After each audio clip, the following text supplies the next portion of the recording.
భయము ధైర్యము రెండు ఏకకాలమునందు ఇవ్వగలిగినది ఏది అంటే భక్తి ఒక్కటే.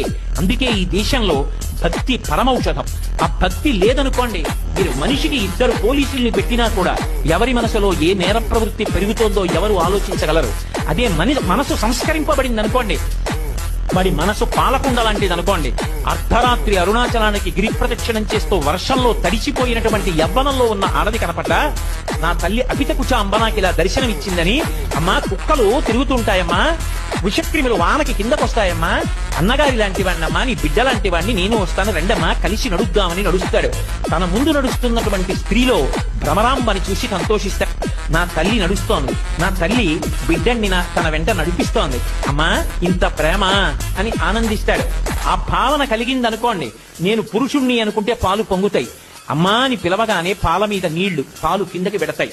ఆ ఉత్తమమైనటువంటి సంస్కారము